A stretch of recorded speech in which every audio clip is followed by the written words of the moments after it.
Your voice, your opinion, your community. Fact TV, free speech protected.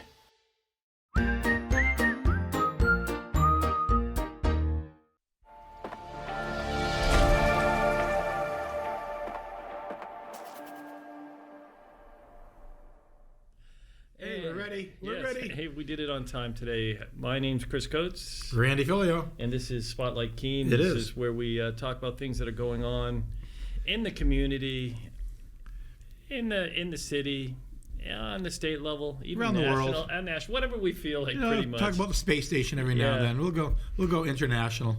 So let's dive right in. Yeah. A lot of changes going on this week. We saw that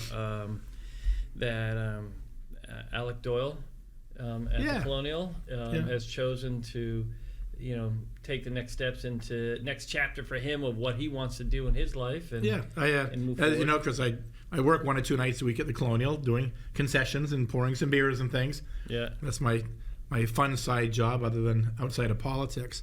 And I was surprised. We got an email from the board just saying that decided to move on to next adventure, whatever that may be.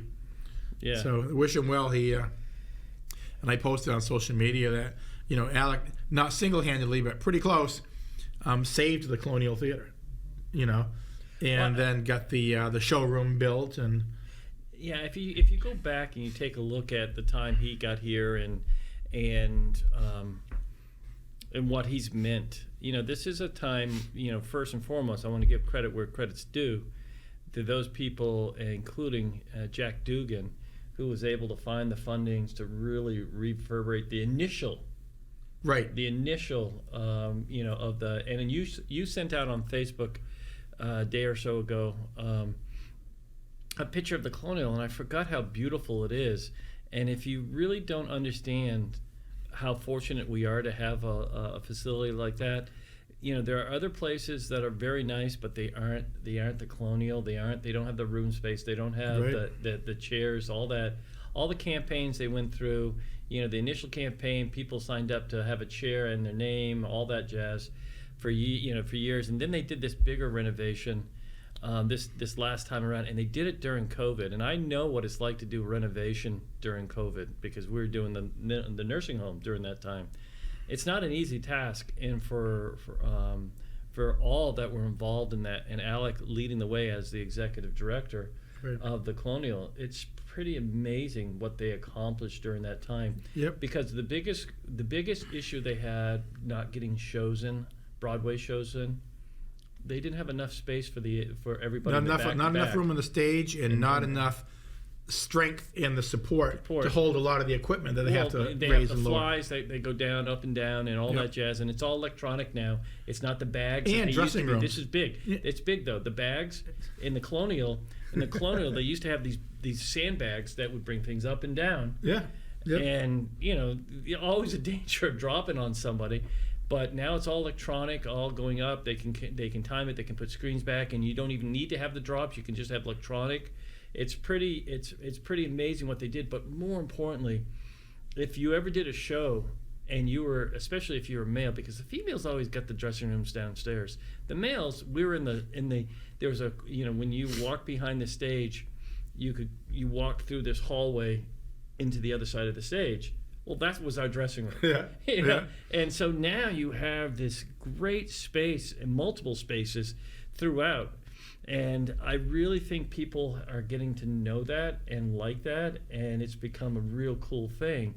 And so all of a sudden the Colonial itself has grown, and it's nice to look at. I know they still have some work to do on the front, but it's nice to look at where you have the area that you work in when you're there, and then the ticket booth area, and it's really nice to see now. That wasn't the way. No. And then you have the showroom, and that is a jewel. A lot of people in Keene still haven't been there, and I encourage people, if you haven't seen a show there, if you see it open, at least go in and look around.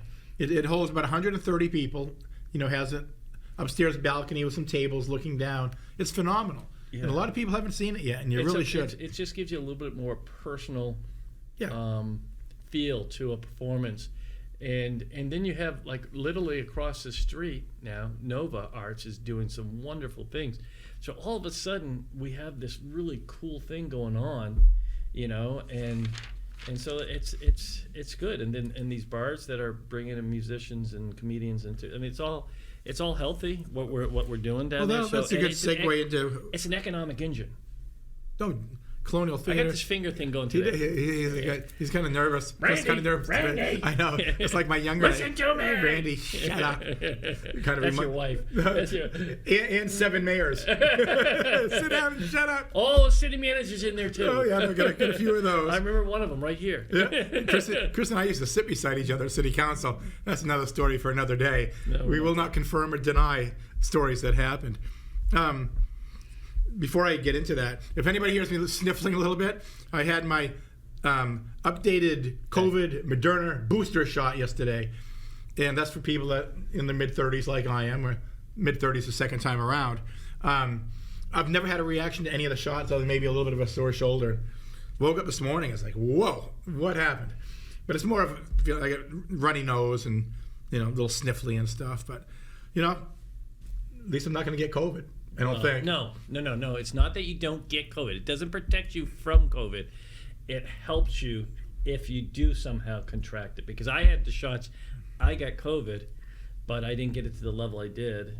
And they said a lot of that has to do with the vaccines you had. So that and you and I are. I know there's millions of people out there. What I just said will say that's not true. They don't know what they're talking about. Well, I don't care. That's my interpretation. We don't know what we're talking about, but it's our show. But I just know that. I mean, I've had all the vaccines up to this point, and I will continue when my doctor tells me what I think I should do. I think it's the right thing. It's protecting me well. Yep. They were saying 60 and over. If your COVID shot is beyond 6 months, they just recommend. Especially, I got to go. I got to go into the nursing home. I got to go into the Department of Corrections. I got to go into other places where there's a lot of. So the nursing home, you're going to go there because you're of the age you should live there. And the House of Corrections, we won't talk about that. You didn't mean to do it. Well, anyhow. So, well, talking about stuff going on, let's kind of segue into that. One of the things we've been talking about on a positive side is how many downtown events are starting to come up again.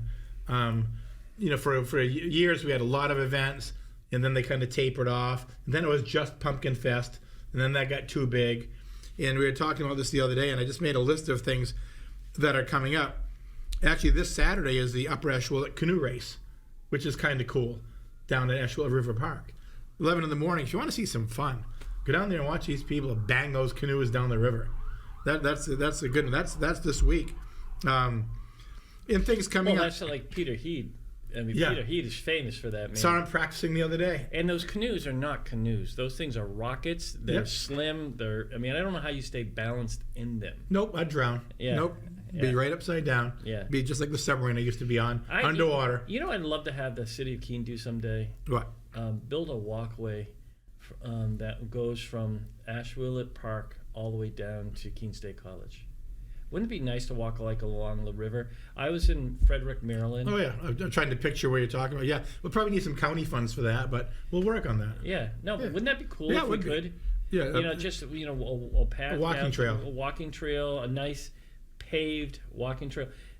I'll tell you, in Frederick, Maryland, they had like a little canal that went through, or it was a river that went through, and then they made it into a canal. Mm-hmm. I guess a canal is when you put in walls. That's what I was told. Okay. And so they built a canal, and it's just beautiful. It's a walkway. They have some businesses that have come up from there, and it's been a real boon to the community. Yeah, that's a good idea. I have to bring that up. There's always I come up with good ideas. You sometimes. do. We just need the money. But if anybody can get it, it's our former Parks and Work director. Yeah. Is now assistant city manager. Yeah. Yep. All kinds of sirens going out there. Sounds like somebody's busy. No, it's honoring us. Well, I don't think there's any. From what I've heard, doesn't sound like there's much left on the station. Yeah. So that's this Saturday. A new one that's coming up for downtown is right around the corner, Sunday, May 5th, Cruising Main Street. And Chamber of Commerce and Monadnock Ford are putting that on. Going to be a classic car show downtown. And that'll be hopefully an annual thing, and that starts. That's in partnership with the Monadnock Collaborative, right? I know Lucas said that they were partnering with it, but it's really it's really Monadnock Ford. Yeah, it's really Monadnock Ford. It's just something. It's bringing back something that used to be. Yep. Yeah, we used to have that. That's why I don't want to see the central the parking on the middle of the street to go away. Yeah. And not just for this event. I just think it's dumb overall. Yeah, well, but I was in the minority, but I agree with you. But anyhow, so that's coming up May 31st, Keene Art Walk. Taste of Keene, June 1st. Swamp Bats home opener with fireworks, June 5th. Kenai graduation, June 7th. It's not downtown, but you know what I mean. Then the 4th of July, which is actually the 3rd of July. Then we have the Music Fest in August. The Keene Wizarding Week, and that's gotten big. That's quietly gotten big, the Keene Wizarding Week. That's in July. And most importantly, the class of 1974 50th high school graduation reunion. Yeah. And it's amazing because I'm only, like I told you, were you in my sister's class? I'm only in my 30s. If she was in 74, then I was. Wow. I think she was 74. Yeah. I think she was. But, you know, she was kind of quiet and well-behaved, so I probably didn't know her that well, you know. Yeah. So, and then the Keene Pride Festival in September, Pumpkin Fest October, and the Mana Film Festival in October. So, and I'm sure there's going to be a couple more things added in. So a lot of downtown events going on. And then you talk about all the shows the Colonial Theater is doing. I actually worked this Friday and Saturday night for events. Colonial. What is it this week? Friday is the dinosaur show. Yeah, that's a kid's show, right? Yeah. And then Saturday is an Eagles tribute band. Ooh. And they're phenomenal. Yeah. And both are selling well, so get your tickets. And then coming up, I'm actually going to Manchester, the Palace. Is it the Palace Theater? Palace Theater, yeah, in Manchester. To see the beautiful Carole King's show. I'm hoping that comes to Keene. Switching back now to the Colonial Theater, there'll be a new director coming in. I guess they got somebody interim coming in to fill in for a little bit while they do a nationwide search. So, and they have an interim director that comes in, covers for that period of time, right? And then they do a nationwide search, and remember when everybody does a nationwide search. Everybody, the city of Keene, when they look for the next fire chief, will do a national search. Yep. Doesn't mean you won't hire somebody locally. Alec Doyle was a local kid. Yep. And they did a national search then too. So it's like, it's the best person for the job that they're going to look for, and so I'm excited to see what happens there. I mean, I could get the job. I've been on city council 25 years now. I'm one of the best actors out there. You know, they could just. You need hot air. Yeah, you get that. 2 for 2. Yeah. 2 for 2. We're looking good. So yeah, they'll bring in the interim director, and then they'll bring in somebody. And you know, it's always interesting. You know, Alec got it up to where it is right now, and sometimes a fresh face comes in and says, "Hey, let's try this and that." You know, we should never kid ourselves that are in some level of leadership that when your day comes to take the next step, whatever that's going to be, like when I retire, I know that I've gotten it here. Somebody else is going to take it here. I know that Jack Wozmak, who was my predecessor, got it here and had a strong foundation, and then I took my time and brought it to wherever. Because everybody has their pockets of expertise. Yeah. And others have other pockets of expertise. Yeah. I'm still figuring mine out, but when I figure them out, I'll get back to you. Yeah. But no, it's but the Colonial is the anchor of downtown Keene now. Mm-hmm. Back when you and I were growing up, it was Good Nose and some of the department stores downtown. Now it's the Colonial Theater. So, you have we have a show Friday, a show Saturday. The Colonial holds about 900. Usually the tickets will be anywhere between 600 and 900 that they'll sell depending on the show. And that pops 600, 900 people downtown on a Friday or Saturday. The restaurants are packed. The stores are packed. Yeah. The hotels are packed because a lot of people spend the night. Yeah. So it's going to be a good time. Looking forward to it. All these things combined is why we are able to continue to move slowly in recovery. We still have some openings downtown. We have the Brutopia building. We've got the Bridal. We've got Miller Brothers and some others that I can't. There was one, yeah. Yeah. So we have the openings. Timoleons. That whole building. That whole building. That building has to be sold. That's not just filling in a spot. They want to sell the whole building. Right, and so that, I mean, there is some opportunity. Yeah, I don't, and you know, but I always also, like when people say think something should go downtown. You know, or when people talk about spending somebody else's money. Yeah. Hey. Yeah. Invest your own money and go downtown. Well, here's the thing. You know, been there, done that. With each of the ones that are open right now, there's idiosyncrasies that make it harder to move forward. Mm-hmm. All right, and one of them, I mean, I can look at, you know, you've got the owners that own the building, the bridal, that right there. Well, Sanborn's on the building, and then around that's the corner. problematic. I didn't say that. In around the corner, you've got the opening of what that bar that used to be there. Right. So that, you know, that may be, you know, difficult to work through. Maybe not. Maybe somebody can go in there. But it's been now in a year that spot's been open. And then across the way, I think one of the problems there too is not the owner being who the owner is, but also not being local. Yeah. You know, local owner, they want to get it up and rent it fast. You don't live around here. You're like, yeah, whatever. Yeah, you know? and then you have the people that own Miller Brothers, which are out of town. Yeah, they're a Massachusetts firm now. So I you know, they may be asking for something that's really hard to. They're asking for too much money, but you know, they've got the money, so they're just going to sit back and wait. Yeah. You know, kind of like, you know, selling your house now. Yeah. You can put an outrageous amount on it, sit back and wait. Yeah. Chances are somebody's going to pay it. Yeah. The problem is, like with your house, you get a really nice house up on Gilson Street. You get a pretty penny for it, but you have to decide what tent do you want to pop and where you're going to live. Yeah. Because there's nothing or use available. the savings to buy you know, what is that? Is that a 4-wheeler, 8-wheeler? What, I mean, it's a big RV. Is what I guess. You know, you just drive around. Just drive around. I'm parking in your driveway tonight. Is that all right? Yeah, Chris is here. Or I just park down at the parking lot next to my office and just stay. There you go. Yeah. I don't think the commissioners would have any issue with that. Yeah, you wouldn't be late to work. Yeah. So, but that's the problem right now. The problem is if you want to go down that road, is the market is just stupid.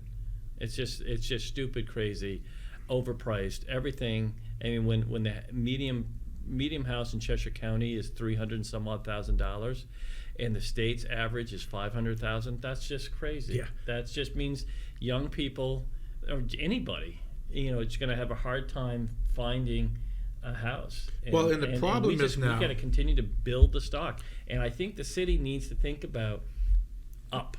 We're thinking about it. We're thinking about a lot of things. Yeah, that's a good thing. We're talking make a decision. Well, we're talking about the cottage developments, where smaller homes, 900, 1,000 square feet. We're working on it. Because we realize there's a problem. You know, the older homes, you go up Washington Street, you go up Court Street, those big Victorians. Yeah. You know, I mean, I'm amazed a lot of them are still full. It's a lot to heat and cool. Mm-hmm. You know, just the utilities in those buildings. So we are working on it. Of course, one of the issues now is, and as you know, people are buying these homes for, well, you said $350,000. They're paying cash. They're not from this area. But because people can work from their laptops now, people are coming up from New Jersey, New York, Connecticut, where they make a hell of a salary. Mm-hmm. And they're still making the salary, but they move to New Hampshire. The home here costs $350,000, $400,000, be $1 million home where they came from. So they'll overpay $50,000. They don't care because they're looking at it as, what a bargain. Mm-hmm. So they pay cash, work from their home. You know, it's different now. And they're the ones that are buying all the homes and pushing the market up because New Hampshire does not have the salary wages that a New York and a Connecticut and some parts of Massachusetts have. So they're coming up and they're forcing the market prices up. So your average person working in New Hampshire now can't afford a home. Mm-hmm. I mean, you probably think about what you bought your house for and what you could sell it for now. You know, it's probably at least double. Mm-hmm. Oh, I would say that, yeah, we could get a. But then buying in other places is a problem. Pretty penny, and that's the thing, and so I do believe the market's going to change at some point, and stocks are going to get where it is. Houses are going to be on the market for periods of time. Yep. I mean, you've seen now. I saw a house the other day that has been on the market 2 times in the last 2 years by the same people. They have not sold it. They weren't able to sell it. They were asking too much money, and then you look at the inside. I mean, it's a great house. on the outside that looks like a great house. On the inside, it's in good condition, but they're 70s, 80s. You got to rip a lot of stuff out to put in a new kitchen, put in this and that. And it's like, you're asking for this amount. And that's because the market's just stupid. As I said before, it's just stupid right now. It is. And so at some point, I hope that the market does change, but people need to understand it will never go back to where it was when you and I bought our first homes. Oh, yeah. And we bought it for hardly anything compared to what mine was $92,000. Mine was 106. 112 maybe, but 106 I think it is. Yeah, I mean, now you can't buy a shed for that. Right, and so I think we're all understand that, and so if we can get it back down so that the median price is at 220, then maybe somebody has a chance. But the other thing we need to do, I really believe this, is across the board, not just in the city of Keene, but if unless you have land where you can build out, people need to build out. I mean, towns that have zoning ordinances that say you have to have 5 acres to build, that is the way of the past. That is the state. I mean, it's a wealthy zoning law. I hate to say it that way, but it is. In this day and age, acre, maybe 2 at the most, but an acre, let them build. Yep. Okay. And some in the city, it's quarter of acre. I mean, it's really, if you can sit on the spot. But in towns, because you're hurting yourself. You have companies in those towns that need employees, but people coming in can't find a place to live. They're paying extreme prices, so they don't want to work there. I mean, it's just a vicious circle. We have to look at ways that we're doing business in the past to what we are doing today. It's the same thing with like these schools that and it's really not in this, well, it could be in this area, but it was more over in the Peterborough area of these schools that they want to close down some schools. There was on the ballot. Now get defeated. I get it. And it gets defeated every year. I get it. But at what point do you as citizens say 20 or 30 students or 40 at the most students in a school is enough to have the school? And if at the same time you have a zoning ordinance that doesn't allow building at the level that you could bring more families in and that school could have more population, it's just like, aren't we defeating ourselves over and over and over again? So I just wish sometimes that we could have thoughtful conversations. I mean, I'm very tentative about going into unknown situations and having conversations about anything today, because it's just like, it's not worth the battles. You don't know. And a lot of times I look at it, and I don't know about you all out there, but I look at it as, I want to know more. I don't pretend to know. I don't pretend to know all the answers to things. So I want to ask questions, and they're not provocative questions in the least, but because we're so sensitive as a society, we can't have those conversations, and that stinks. Yep. It does. I mean, just at the level of running for office, people are scared to run for office. Yeah. Ask questions. If you ask a question of anything now, you get labeled. If you look like you're for something or against something, you get labeled. Speaking of building, I was just listening to the news this morning, and the town of Swanzey is getting sued by Avaro Development Group. They're the ones that are building a couple of large projects, housing developments in Swanzey. Probably down by Cheshire Fairgrounds? Yeah, and there's the other one, I believe. Frank's is the other one. There's 2 of them. Frank's. Anyhow. Okay. And they are suing because, if you remember the history going back, they get delayed a bunch of times over the years. Mm-hmm. And basically the planning board in Swanzey voted against it. They said, well, our neighbors don't want it. We don't like it. But they didn't do it based on procedure. Mm-hmm. And finally, the courts told them pretty much, you have to let them build. So they are. Well, this company is suing Swanzey for millions, saying you cost us millions in delays. And it's going to be an interesting case to watch. Yeah. And from what I'm reading at it, this development group has a real good case. So don't know where it's going to turn out. And that's too bad, because you know what? If there's one town in Cheshire County that really has worked hard at really getting the housing issue, addressing the housing issue, it is Swanzey. Right. I mean, they've added close to over 500 apartments in the last few years. But what they're showing is, though, maybe it wasn't as much Swanzey as there was a developer coming in that said, we're going to get this land that we want it. And Swanzey said no. And they kind of fought them until the court said, they've met the requirements, you have to do this.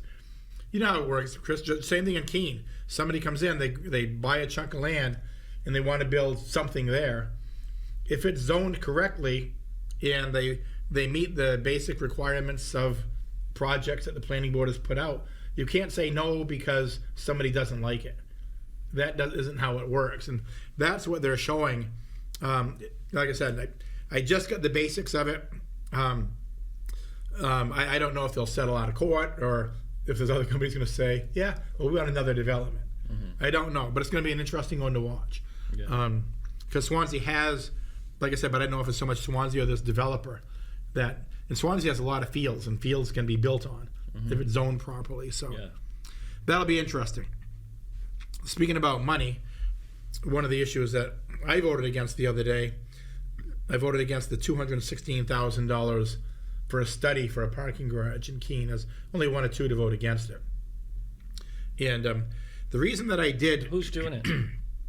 I don't know the name of the company that's going to be doing it at this point. It's not the group that's doing the downtown? No, at least not at this point. Okay. The council just approved the monies to be spent.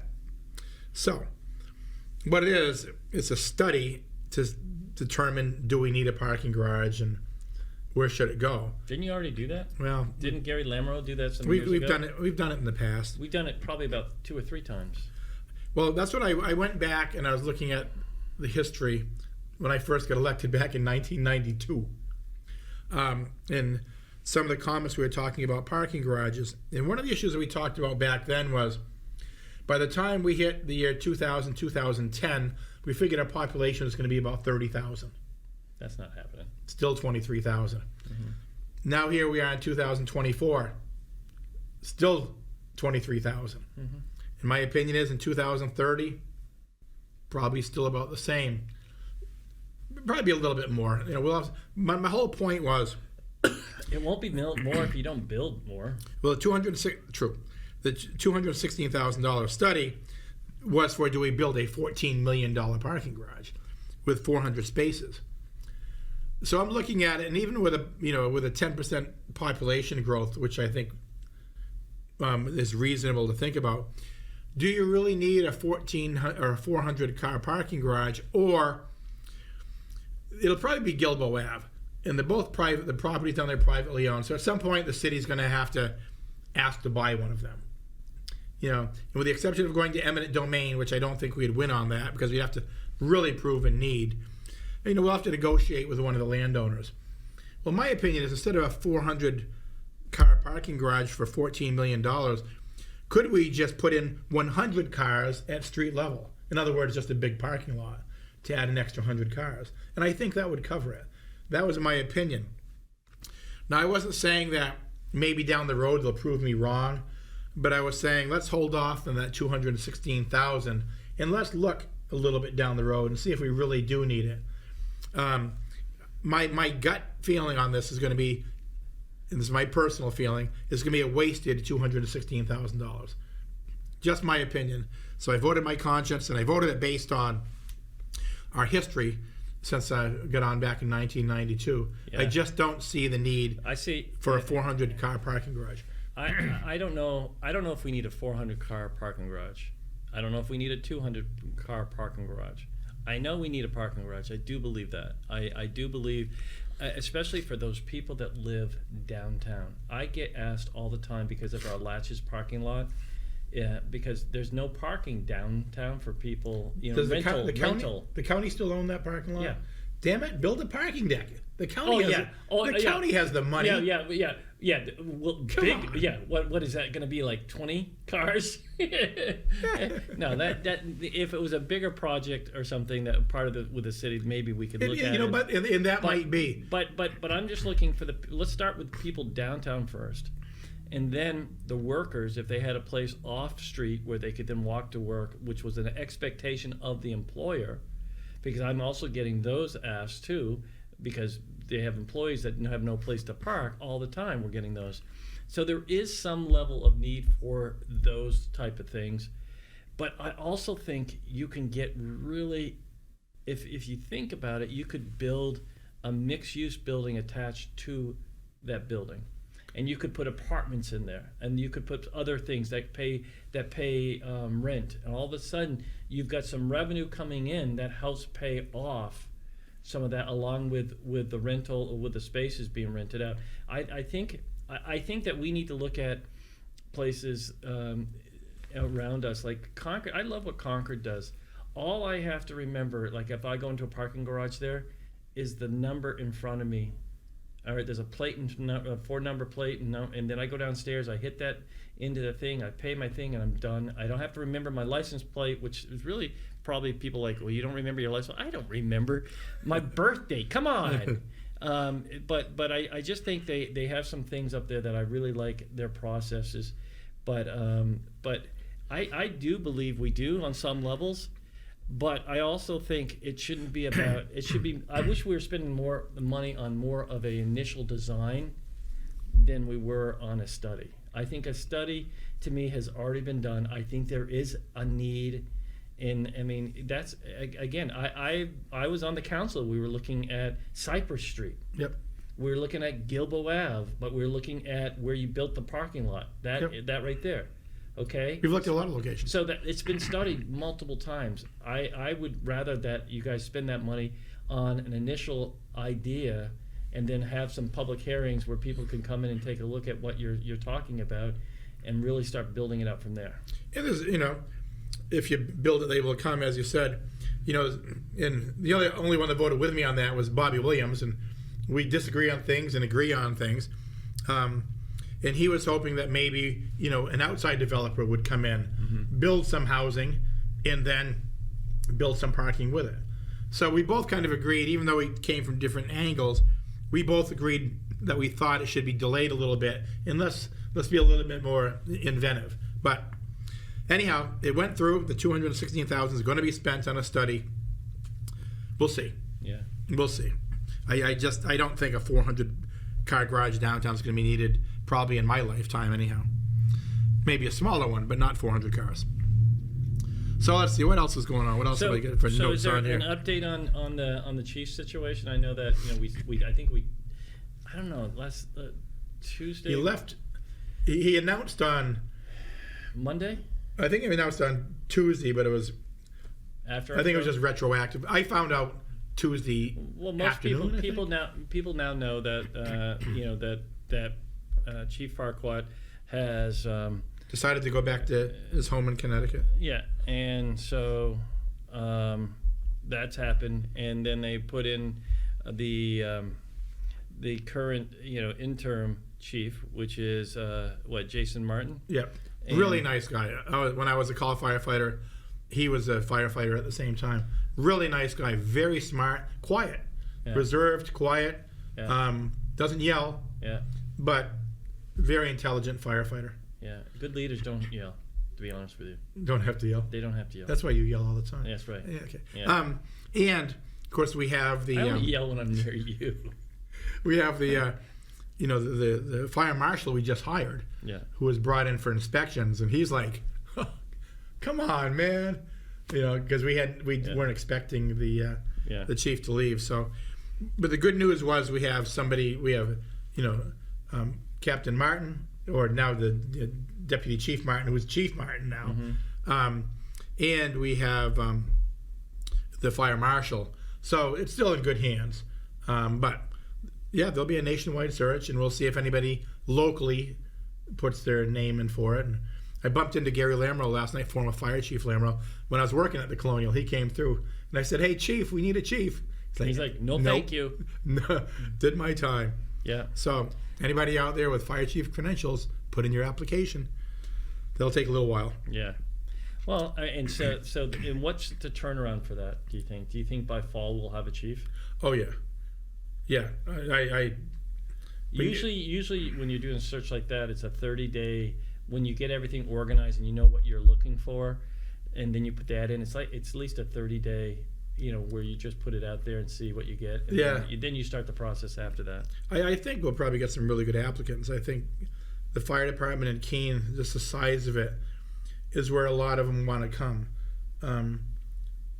So I don't think we're going to have a problem finding somebody. I think we're probably going to have a multiple of candidates.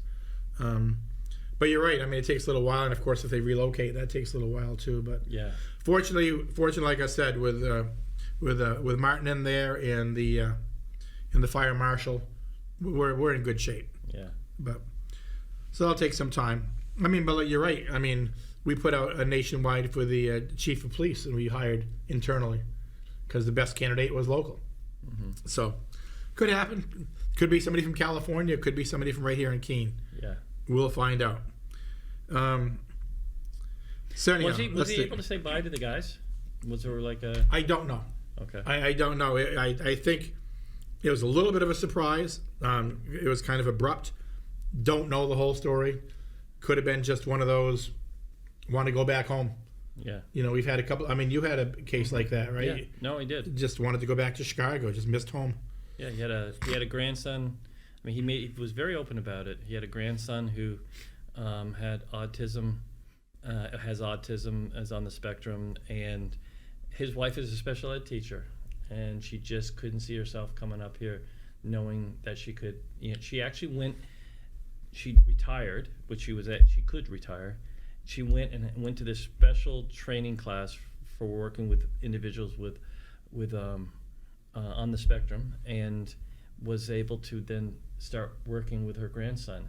How good is that? I mean, how long did it take you to turn around to fill the position when you left? Just give me a second. I'm thinking. We get 20 minutes left, so we get time. No, I mean, in term, probably it was probably a good 3 months. Yeah, to turn everything around and do it. I mean, there's 30 right off the bat. You got to figure out how to move forward, and then you need to then put interns in place. You need to support them and bring in supports for that situation to ensure that everybody's doing well, and then after that, you just have to you just put the 30 days out. So that's a month right there, gone. And then the team you hired to do the search, because we didn't do the search ourselves. We were part of the search, but we had a company come in and do the search. They go out and they look at they whittle it down. We had probably they do some initial screening. They had about 20 candidates. We whittled it down to about, I think, 10. They did phone interviews, and this is the reason why. It's interesting. I said, why phone and not Zoom in this day and age? He said, we'll get there. But phone is the initial one because we don't want to see the person. We want to hear their ideas. I'm like, okay. It's like a lot of times you're looking at the individual and not seeing what they're saying. And so they did that. They whittled it down to 6. They did a Zoom thing. We interviewed 3, 4, and ended up actually interviewing 2. And the committee just couldn't make a decision. So we looked, and then we looked in-house and said, we have the answer. And, we're really excited. We have, Chad McMurray is our chief. Is he local? Local. He's Hillsborough. That's local. Yeah, and he's got 28 years in, and he's been doing a great job. And we've got a clinical director now. Who is a paramedic who is just really taking that to the next level. And then we just hired we just went through a deputy chief's process, and it's pretty intensive. Once you have the candidates, they go through like a 2-day thing. It's not just about interviews anymore. They go through this whole, like, how they handle certain situations, how they handle media, how they handle a mass casualty, how all this stuff, and it's like it's thrown. They don't know what they're getting, and it's like on mass casualty, it's like they show you a screen with what you see, and every 5 minutes they add something else. They add, or every minute, every 30 seconds they add. All right, this person, a firefighter just collapsed. All this stuff, and you just have to keep handling it. So that's kind of, we did that when I was a basic firefighter. When I went to the New Hampshire Fire Academy. Yeah. I didn't cheap out. Yeah. I put myself to the New Hampshire Fire Academy, and they do that. It's called scene size up, you pull to a scene, and they'll set something up. Sometimes it's on a screen. Sometimes they'll be out in the parking lot where they'll set something up. What do you see? Yeah. And they'll give you like 5 seconds to look at it. Now turn around. Yeah. What did you see? Scene size up. What did you initially? It's really interesting when they do that. Like, you come onto a scene, you're driving up the highway to an accident, and you're seeing, is traffic still coming the other way? Yeah. If it's not, are telephone pole wires drooping? Yeah. If they are, it was really interesting. So at a basic level, I understand what we said. They're looking at it at a chief level too. Yeah. What you're looking at, what are all your men doing? Right. And with that, like when we just put in place a deputy that's now chief of operations.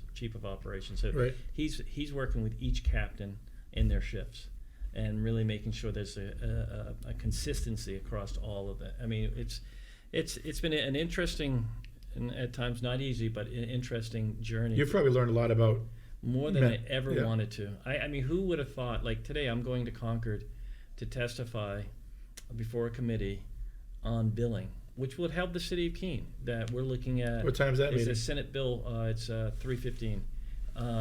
It's Senate Bill 407. It's by Senator Prentice, and looking at increasing what private insurance pay by 325% over Medicaid. That sounds like a lot.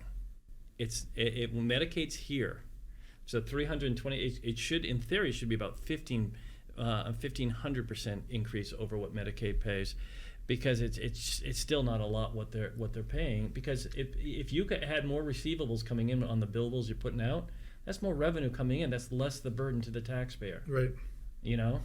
And your costs aren't going down for what you need in those ambulances. So, we're going to go up and we're going to fight for ourselves, but we're also fighting for every private and municipality up there because this would help. That's why there's not too many private ambulance companies left. They just can't stay in business. Well, in the last year, you had the last year and a half, you've had 3 close. Yeah. 3. And if you go back 4 years, it's 9. And if you go back, I mean, it's getting harder and harder to do those type of services. And law enforcement saying, I mean, we've had this conversation before on this show. Law enforcement, same thing. It's getting harder to find people. You guys are still down officers. Yeah. And you've got retirements coming up. I know. It's only going to continue to be. And where do you get a lot of your people? You get them from the DOC. You get them from other towns. You get them outside of this region. I get that. But if you take them from a town, then that town's now down. If you take it from the DOC, we're down. And we have to. And we understand at the DOC that there are some people that want a career in corrections, and there's some people who see this as a step towards where they want to be, and that is an officer. And who pays the best in the region? The city of Keene does. So that's where they want to be if they want to stay in the region. So we have to look at what our times are and understand that, all the territorial stuff over with, and just say, how do we do this in the best way possible so everybody can continue to move forward? That's it. It's simple as that. It's difficult, and I think, the old, like you said, 3 private ambulance companies shut down. It's going to be government that's going to be running, and it's going to have to be, because there's not enough profit in it for a small ambulance company to survive. You just can't. But it also is. You can spread the impact in a fair way, and equity-wise, service-wise, especially in rural areas, it's fair. Oh yeah. I mean, up north, I was in Concord on the 10th, testifying on a similar bill, and the state representative, who is a doctor, said, I had a patient and that they needed to be moved, and had to wait 9 hours to get an ambulance to be able to move them. I mean, he's saying it. I'm not making it up. Yeah. You know, and so that's the thing. And then you read these articles, in Europe and other places where the ambulance services are in even more crisis. We've got to do what we need to do to fund fairly all. I mean, hospitals are hurting. The EMS services are hurting, law enforcement's hurting, and fire services are hurting. And there's no desire on the county's part to take on more than they want. My life would be so much easier if I didn't have the EMS. Well, you and I have talked before. But it is what it is. Keene Fire Department.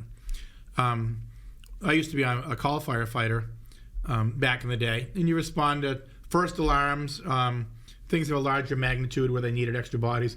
A lot of flooding things too, which couldn't stand that, but we still responded. We had 3 call companies of 9 people each. We had 27 call firefighters. And now I think they have 2 or 3. And most of them are retired firefighters. Some have 0. Yeah. Some have 0. And it's just because, well, the younger generation coming up through aren't so volunteering, I guess. They're like, and you can say right or wrong, they want to be paid full time. It's just different now. Our generation, you had a lot more volunteers. Yeah. I mean, I heard this story from the former Keene Fire Department Chief, Farquhar. He said to me that there was a fire in Sullivan that you had 2 alarms going. And you can tell me this stuff. You had 2 alarms that went out. No one from Sullivan went to the fire. On the third alarm went third out. tone. Yeah, third tone. The third tone went out, and the city of Keene responds. But by the time they got there, the house was too far engulfed to be able to save. So it was a control situation, is what I was told. It's called saving the basement. Yeah, yeah, and that's what I. That's the problem we're facing. When I go to Harrisville and I talk to the fire chief there, and he says that a lot of times he's the only guy that shows up, whereas 10 years ago he had multiple people showing up. And the danger of that is, Chris, like Cheshire EMS, just took over you did your ambulance service to fill in a badly needed need, because the towns just can't afford to run ambulances anymore. They just don't have the bodies. Yeah. Like you said, it used to be a bunch of people. Keene's a perfect example. We had 27 call firefighters. We had our own gear. You drove to the scene in your own vehicle. Yeah. And maybe someday we'll get back there, but I don't see it happening soon. No, I don't see it. I just don't see it happening. I also see, like Cheshire EMS, how you cover all these towns in Cheshire County because they just can't do the ambulance services anymore. They're having trouble doing their, as you just mentioned, Sullivan, they're having trouble with bodies for fire. Mm-hmm. Do we get to the point where counties are going to have to provide county fire protection? It's not out of the question. If that's the case, then that's probably going to I would hope that would happen in about 5 to 6 years after you're gone. That's right. Yeah. Okay. No, I mean it's a reality. No, because Keene can't be. The towns have a backup right now. It's called Keene. Yeah. And this just can't keep happening because almost every day, Keene finds himself shorthanded. Like a few minutes ago, we heard a bunch of the Keene trucks go by. Yeah. Chances are it's pretty much committed everybody. Yeah. And now, a small town calls for somebody. So, but this is what happens. What people don't understand is this is what happens. We can come into the city and help cover on ambulance sides if we have the capabilities to do so. But it also may mean that Cheshire Medical needs to hold on to that individual that needs to be transported, because now we're stretched so far that 5 ambulances are now being utilized. Okay. And that does happen on occasion. Mm-hmm. And I saw that the Keene professional firefighters posted just the other day, like on Saturday or Sunday or Friday, I can't remember, but just recently, they said that everybody was out of the house. The house was empty, and that they were asking something about all actives called in or something like that. Yeah, basically, it's anybody that was off duty, please come back in. And once again, back in our day, or back when I was on the call department, the way it used to work is you work a 13-hour shift, 11 hours off. You work 11-hour shift, 13 hours off, then a couple days off. Yeah. It didn't work well with departments because most of your days, even when you were scheduled to get off, you were at a call that got stretched out. Yeah. And then the days that you were off, basically they were finding firefighters didn't have any sleeping patterns, and it was burning them out. Yeah. So Keene went to what a lot of companies do nationally, fire companies. It's 2 24-hour shifts on, then a few days off, and that's how they do it. They do back to back 20. You're there 48 hours. Yeah. And then, but when they're off, for the most part, they're off. I'm not saying they're not dedicated and don't come back during a major fire, because they will. Yeah. But for something minor or something, when they're off, they're off. I'm sure a lot of them shut off their pagers, their scanners. They shut down so they can relax. And we don't have a call company anymore, where, there was 27 extra bodies, and we were all trained. We weren't just, Johnny-come-latelys that say, hey, give me a hose. All of us went through the fire academy. Doesn't happen anymore. And as you just mentioned, Keene's out, but sometimes Keene's out. You mentioned Sullivan. Yeah. You're sending an engine and an ambulance to Sullivan, you might have 6-7 people tied up. Yeah. Then you get something like just happened a few minutes ago in Keene. Yeah. Where they're going to come from, and then that falls into your lap. All the engines are out. Well, there's no bodies left. There's nobody to drive the ambulance. That's where Cheshire EMS comes in. Yeah. And you're right. It's not difficult to all of a sudden find out you need, especially county, 4 or 5 ambulances at once. Couple of medical calls and an auto accident. And remember, the city of Keene also covers 5 towns. Yes. So, by contract. By contract, they cover 5 towns. So in theory, contractually, if we have a relationship with the city of Keene, we have a relationship with those towns too. Right. And that's why when I tell people, we contract here, but we also contract with here, and they have 5 towns. So that equals out to 19 towns total out of the 23 that we have. But if you look at it, we've also sent a paramedic to Jaffrey. We've also done interfacility transfers for every town in this area. We've also done wheelchair transport for every town in this area. It's a bigger scope of what we're trying to do here, and hopefully we can continue to grow together and see how we can make this all work, because it's across the state of New Hampshire. And when I'm saying this, I'm saying the state of New Hampshire as a whole, we're in a crisis. Oh, absolutely. Every city and town and community is in the same boat. Concord, for example, covers a lot of the towns around Concord. They run into a lot of the same issues that Keene runs into. More and more now, where towns can't afford to, have their own departments. But at the same point, Keene contracts out to several towns. My opinion is, my 1/15th vote on the city council, is that as these contracts expire, I don't want them renewed. I want Keene getting out of contracting with towns. We don't have the resources to be covering other towns. Now, part of the reason they do it, it's a revenue flow. You contract to the towns, you get some revenue come in. I get that. But my opinion is, when you do that, then you wind up getting people back in on overtime because you don't have bodies available anyhow. I want to do away with contracting with towns and let the county figure it out. Whatever. I mean, when that day comes, that day comes. It will come. The biggest issue I have is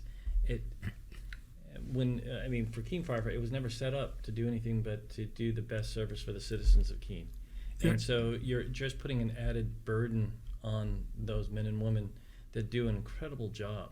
No, a huge burden. Because even if you go to a town and it's not a major event, you're still committed.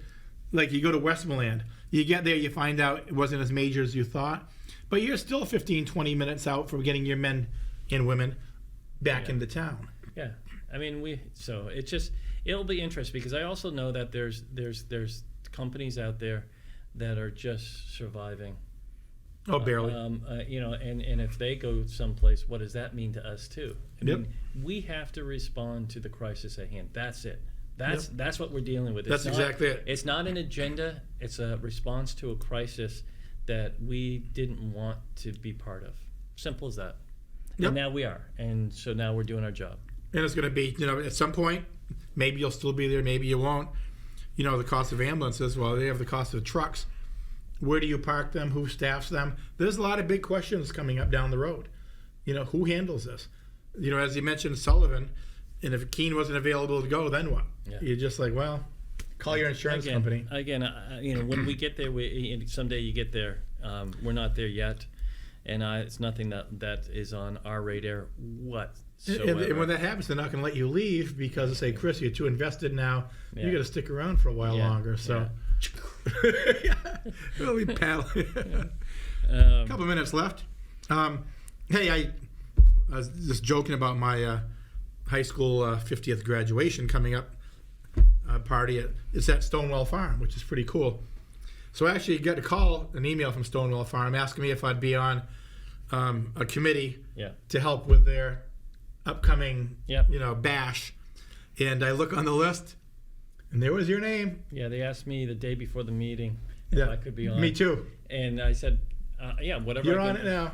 Yeah, so I'll be more than willing to. My daughter had a great experience at Stonewall Farm. She went many seasons out to she'd go to soccer camp, do all the soccer stuff, but then she'd go to Stonewall Farm and just loved her whole time there with the animals and with the chickens and all the arts and stuff they did, all the and it helped us lead right into Camp Dakota for some years that she did that, and it was just all of it's a great experience. So anything I can do to help enrich. But boy, Chris, don't go saying anything, because I'll tell you, I was at that meeting. You say anything I can do, whoop, here you go. Yeah, because there's a lot to do. Is there? Yeah, it's a fundraiser. Well, and my thing is I make a complete fool of myself every year for MoCo. Every year? Every year for MoCo. Every year? All right, all the time. But for MoCo, so that we can raise monies, and I dance and I don't do it well, but we raise like $70,000 a night in one night, and all that goes to kids that can't afford it. Yeah, I'll make an ass of myself every single day. To raise money. The great thing is it isn't difficult. It's not difficult. But Stonewall Farm is just it's a little gym in our community. Absolutely. A big gym in our community. It's sort of like we have so many of these that, I look at the Keene Sentinel, and people, don't understand how important that paper is to our community as a whole. Yeah, we don't want to rely on Manchester Union. Whatever form it is, whether it's electronic, you get it, whatever. It's such an important thing to our community. And then you've got the Colonial Theater that we already talked about. You've got Keene State College. You got it all makes this area what it is. You know, our little valley. Yeah. Our little swamp. Yeah. Which is what Keene is. We're just a little swamp. We got about 13 seconds. I want to thank everybody for listening. We'll be back next week with another show of Spotlight Keene. I'm Chris Coates. I'm Randy Filio. Have a great week. See ya.